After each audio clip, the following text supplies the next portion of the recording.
Oke, bismillahirrahmanirrahim. Assalamualaikum warahmatullahi wabarakatuh. Perkenalkan, nama saya Indah Hamidah. Di sini saya sedikit akan membahas tentang makna dan kedudukan, kompetensi dasar dan kompetensi inti mata pelajaran bahasa Arab pada kurikulum 2013 menurut KMA Keputusan Menteri Agama Nomor 183 Tahun 2019 dan juga aspek-aspek yang ada di dalamnya.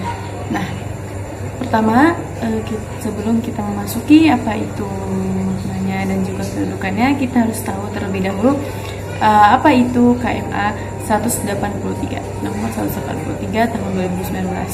Nah, KMA ini adalah Keputusan Menteri Agama yang dikeluarkan untuk pendidikan, lingkungan pendidikan sekolah yang ada di Indonesia. Nah, KMA nomor 183 tahun 2019 ini akan menggantikan KMA 165 tahun 2014 kurikulum 2013 mata pelajaran bahasa Arab, dan itu terjadi pada madrasah. KMA 165 ini tidak berlaku lagi karena ada reshuffle atau pengganti, yaitu KMA nomor 183 tahun 2019.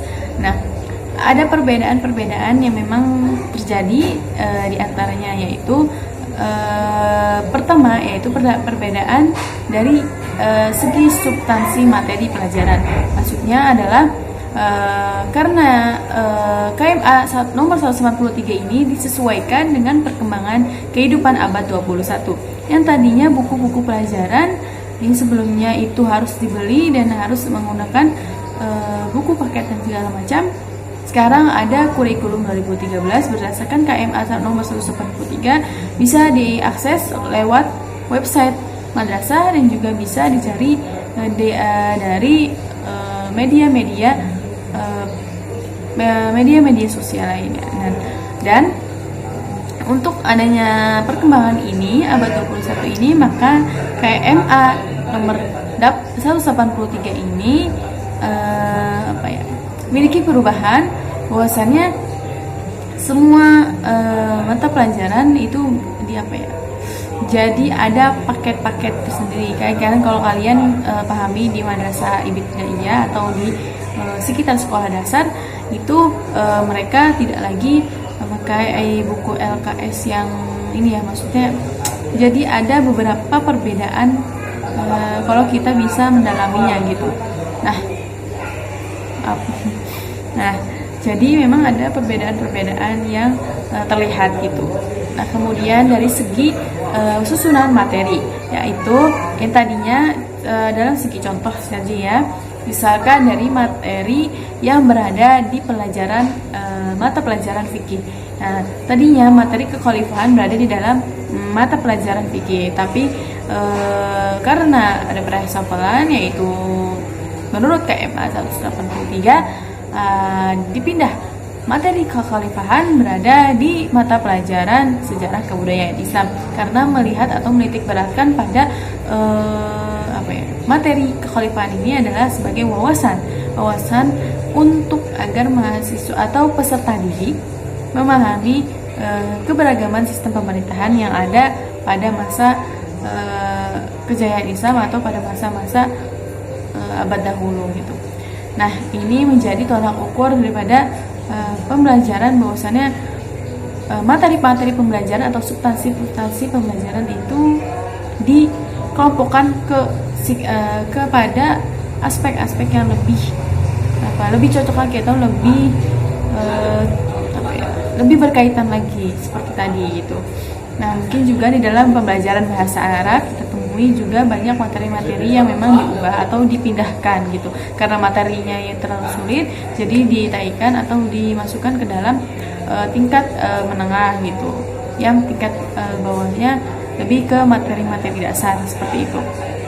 Nah, KMA 183 2019 ini dibersamai oleh dengan KMA nomor 184 tahun 2019. KMA 184 ini sebagai pedoman implementasi kurikulum pada madrasah. Jadi ada KMA 183 yang mendasarkan kurikulum 2013, kemudian dibersamai dengan pedoman implementasi kurikulumnya yaitu KMA nomor 184 2019. Nah, KMA 184 ini menggantikan KMA 117 tahun 2014. Nah, tujuannya apa sih adanya KMA ini gitu? Terkhusus lagi dalam mata pelajaran bahasa Arab di madrasah sanawiyah, ya, di madrasah menengah gitu. Iya, menengah pertama, dia sekolah menengah pertama, yaitu madrasah gitu. Nah, adanya KMA nomor 184 ini yaitu diterbitkan untuk mendorong dan memberikan aturan agar peserta didik bagaimana mereka bisa berinovasi, bisa berimplementasi dalam kurikulum madrasah, beserta memberikan payung hukum atau sebagai dasar hukum di dalam pendidikan atau lembaga pendidikan untuk dalam pengembangan kekhasan madrasah.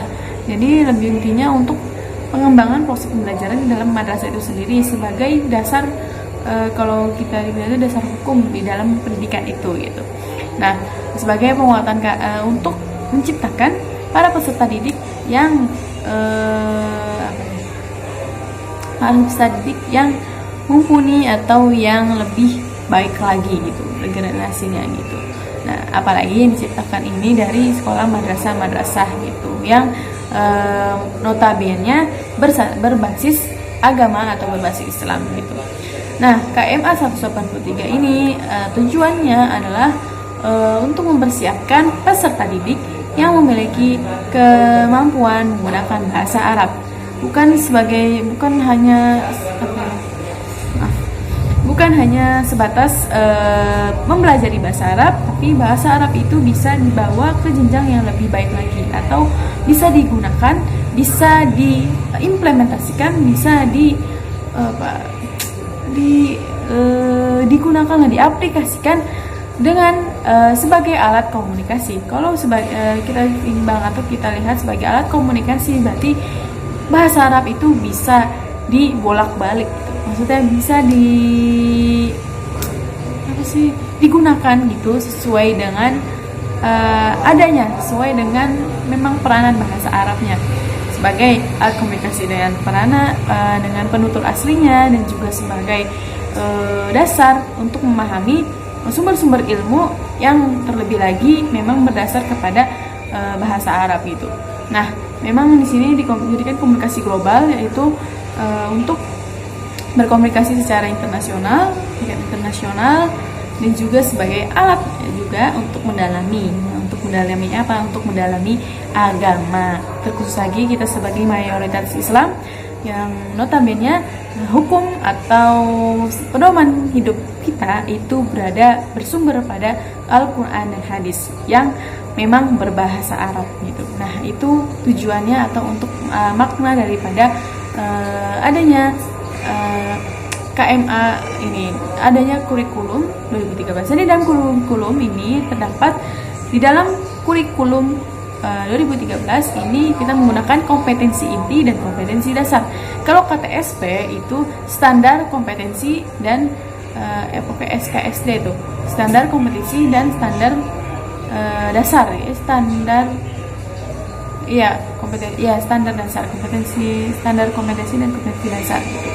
Itu yang untuk KTSP. Tapi kita sekarang kurikulum 2013 memakai KD dan KI, yaitu kompetensi dasar dan kompetensi inti.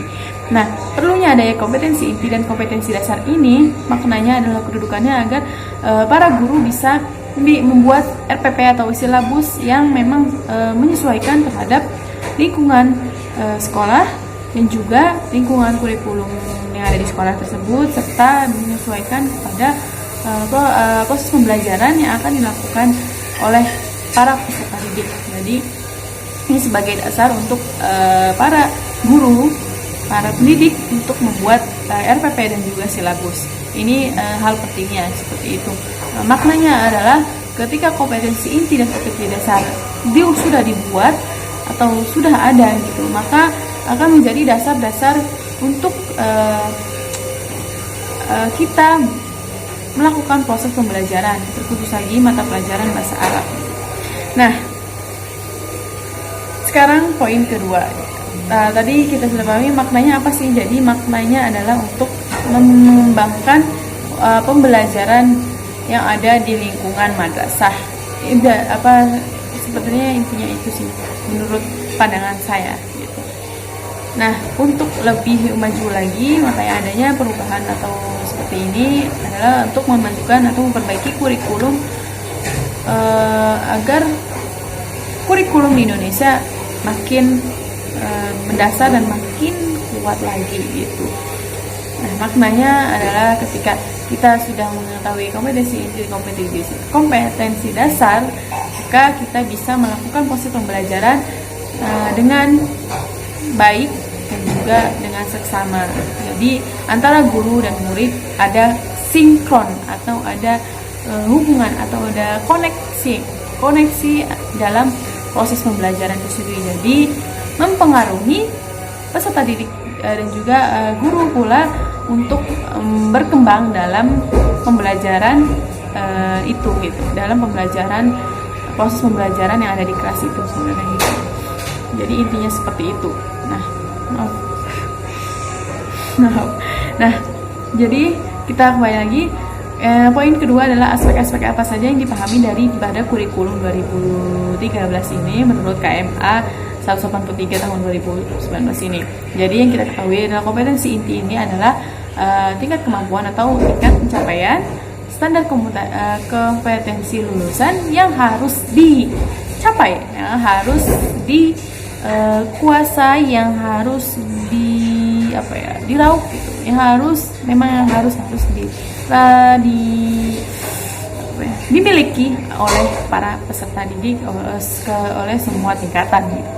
Nah, kalau untuk kompetensi dasar, kompetensi inti ini jadi memang semua mata pelajaran itu sama. Jadi misalkan kompetensi inti dalam kelas 7 semester ganjil itu adalah poin pertama. Jadi kompetensi ini dibagi menjadi 4. Ada kompetensi 1 yaitu sikap spiritual, kompetensi 2 sikap sosial, kompetensi 3 sikap pengetahuan, dan kompetensi 4 yaitu sikap keterampilan. Jadi ini contohnya adalah kompetensi 1 yaitu sikap inti adalah untuk menghargai dan menghayati ajaran agama yang dianutnya. Jadi itu inti gitu. Jadi emang semua mata pelajaran itu sama kompetensi gitu. Mata pelajaran bahasa Arab, Kurdis, akidah akhlak, PAI semuanya sama.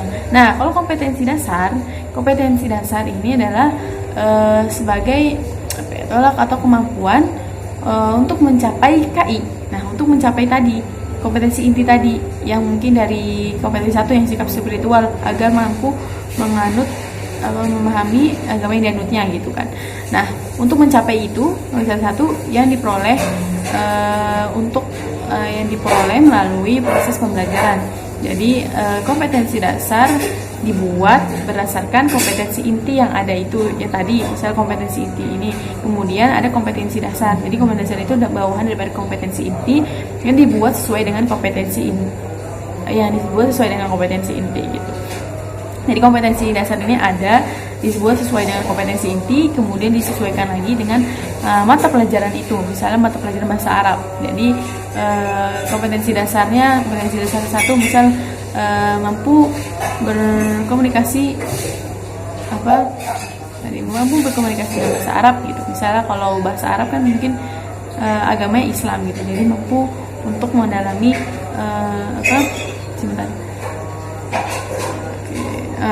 untuk menyadari pentingnya kepercayaan diri sebagai anugerah daripada Allah SWT untuk berkomunikasi. Jadi ini kompetensi dasar salah satunya. Jadi memang banyak kompetensi dasar itu poin-poinnya banyak gitu, mengikuti kompetensi inti. Jadi berdasar kepada kompetensi inti itu kompetensi dasar.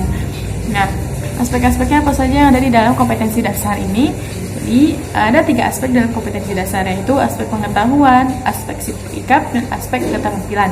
Nah, aspek pengetahuan ini bisa didapat atau bisa diperoleh melalui aktivitas mengetahui, memahami, menerapkan, menganalisis, mengevaluasi, dan mencipta. Jadi untuk bisa mendapatkan aspek pengetahuan ini, nilai pengetahuan ini kita butuh yang namanya aktivitas-aktivitas yang tadi saya sebutkan. Harus bisa mengetahui. Jadi ada proses mengetahui, proses memahami, proses menerapkan.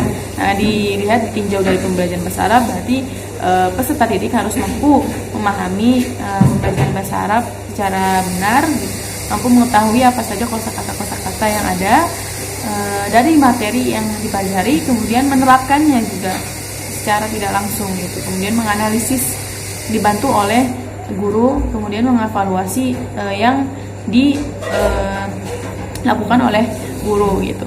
Kemudian menciptanya itu memang sesuai dengan tingkatan-tingkatannya gitu. Misalnya masih dasar seperti apa, yang menengahnya seperti apa, yang atasnya seperti apa.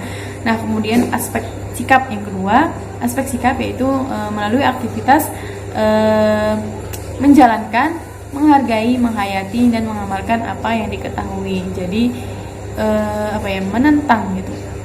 Jadi aspek sikap lebih kepada sikap seorang peserta didik, bagaimana dengan tindak atau pengaruh atau materi yang sudah dia dapatkan gitu. Misalnya dia sudah mendapatkan materi pembelajaran bahasa Arab tentang A'malul yaumiyah, kemudian bagaimana tentang dia bisa menjalankan materi itu. Maksudnya kan itu A'malul yaumiyah berkaitan dengan kegiatan sehari-hari. Jadi bisakah dia menjalankannya di kegiatan sehari-hari sesuai dengan materinya, misalnya mengucapkannya dengan bahasa Arab, ketika mandi, ketika makan gitu, dilatih menjalankannya dengan, atau melatih pengucapan bahasa Arabnya gitu dalam kehidupan sehari-hari.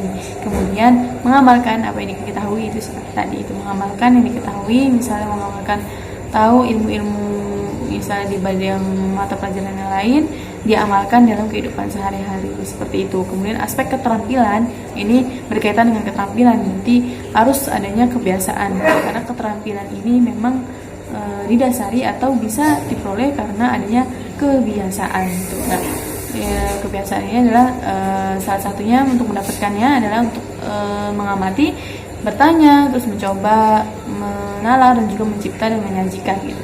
Nah, jadi memang keterampilan ini jadi siswa lebih aktif gitu, lebih dominan gitu. Memang dalam kurikulum dari 13 ini kita harus pahami bahwasannya siswa lebih aktif dan lebih dominan di dalam kelas ketimbang guru. Guru hanya memfasilitasi dan juga membimbing gitu. Jadi yang lebih bekerja keras atau yang lebih ekstra itu harusnya yang lebih aktif itu siswanya atau peserta didiknya gitu. Nah, jadi aspek-aspek itu ada di dalam kompetensi dasar, dan itu harus ditentukan oleh setiap guru sesuai dengan mata pelajaran yang ada gitu. Nah, mata pelajaran di dalam bahasa Arab memang sudah ditentukan. Misalnya kelas 7 yang semester ganjil ini mata pelajarannya apa-apa saja, kemudian semester genapnya apa saja, kemudian mulai ke tingkat kelas 8 apa-apa saja gitu. Jadi memang sudah ditentukan gitu. Nah, kompetensi dasar ini memang berkaitan dengan tadi 3 poin tadi tentang aspek sikap, aspek pengetahuan, aspek keterampilan. Jadi minimalnya harus dicapai supaya menunjukkan bahwa siswa telah menguasai standar kompetensi yang dikategorikan atau yang ditetapkan gitu. Jadi minimalnya kompetensi dasar ini dibuat untuk atau agar peserta didik mampu menguasai standar kompetensi yang ada gitu, yang sudah ditetapkan. Jadi kita bisa melihat pencapaiannya gitu, karena adanya kompetensi dasar ini per poin-poin itu kita bisa tahu sampai mana nih peserta didik pencapaiannya gitu. Jadi itu salah satu fungsinya seperti itu. Nah, dengan berlakunya KMA ini, maka pembelajaran bahasa Arab memang masih dibilang sebagai muatan lokal di dalam sekolah umum. Kalau di dalam madrasah sudah menjadi makpel wajib atau mata pelajaran wajib. Maksudnya dari kedudukan ini saja kita sudah bisa memahami bahwasannya pembelajaran bahasa Arab ini memang sangat-sangat penting untuk kemajuan regenerasi kita atau kemajuan daripada para peserta didik pada zaman abad 21 ini. Nah, kalau misalkan di sekolah umum bahasa Arab atau pendidikan agama Islam itu menjadi muatan lokal, maka di madrasah aliyah atau madrasah atau pondok pesantren bahasa Arab menjadi mata pelajaran wajib. Nah, ini sudah terlihat bahwasannya kalau misalkan di muatan lokal gitu di SMP gitu hanya tambahan pelajaran tambahan. Gimana sih kalau pelajaran tambahan kalian pahami gitu? Kalau pelajaran tambahan tidak terlalu diperhatikan gitu, jadi hanya sebagai pelajaran tambahan gitu, tidak mempengaruhi daripada kompetensi daripada siswa sendiri dalam proses pembelajaran gitu.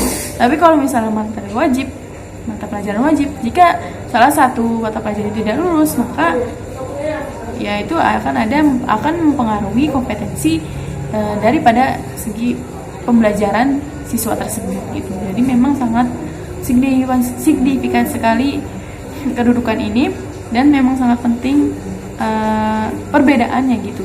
Ketika dia menjadi muatan lokal, maka dampaknya akan seperti ini.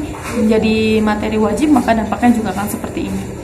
Nah, kita yang ketahui bahwasannya kalau misalkan kita memiliki anak gitu, kita sebagai guru juga sebagai orang tua memasukkan anak kita gitu ke dalam sekolah, maka ketika kita memasukkannya ke dalam madrasah ibtidaiyah, madrasah MI, maka yang harus kita lakukan adalah memasukkannya lagi atau menyekolahkannya lagi kepada madrasah sanawiyah gitu, agar nyambung pelajarannya gitu, agar ada sinkronisasi dalam proses pembelajarannya. Kemudian ketika sudah masuk madrasah sanawiyah, maka jangan dimasukkan kepada sekolah umum atau SMK atau SMA, maka masukkan lagi kepada madrasah aliyah gitu, karena ini akan sangat berpengaruh kepada pengetahuan dan juga pemahaman anak akan pelajaran-pelajaran yang ada gitu. Kalau misalkan kalian sudah masukkan ke sekolah dasar, maka kalau misalkan anak kalian ingin mempelajari atau memahami aspek-aspek daripada segi agama, maka notabene kita harus masukkan mereka ke dalam lingkungan madrasah gitu, yang memang notabene mempelajari aspek-aspek atau ilmu-ilmu yang berkaitan dengan agama gitu. Jika ingin itu, maka ketika masuk SD, masuknya ke MTS, kemudian ke MA gitu. Kalau misalkan dari MI, madrasah ibtidaiyah, kemudian dimasukkan kepada MTS, kepada SMP, maka nanti kemudian masuk lagi ke madrasah aliyah. Jadi tidak akan ada sinkronisasi. Jadi mempelajari bahasa Arab atau mempelajari segi apapun, segi ilmu apapun, apalagi yang tentang agama, maka sedikit akan terlambat gitu, akan ibaratnya tidak ada sinkron, tidak ada pemahaman yang utuh gitu, jadi terpecah belah gitu. Mungkin intinya seperti itu aspek yang daripada kita pahami, bahwasanya ini sangat penting. Kedudukannya pun sangat penting, KD dan KI ini dalam sekolah, apalagi dalam sekolah madrasah. Dan notabene yang mata pelajaran bahasa Arab ini memang tidak semua sekolah memiliki. Jadi memang hanya berbasis sekolah yang berbasis agama seperti madrasah, seperti itu. Mungkin hanya sekian yang bisa saya sampaikan. Kurangnya mohon dimaafkan. Semoga apa yang saya sampaikan ini sangat bermanfaat untuk saya sendiri dan juga untuk yang mendengarkan. Terima kasih atas perhatiannya. Wallahu muwaffiq ila aqwamit thoriq. Wassalamualaikum warahmatullahi wabarakatuh.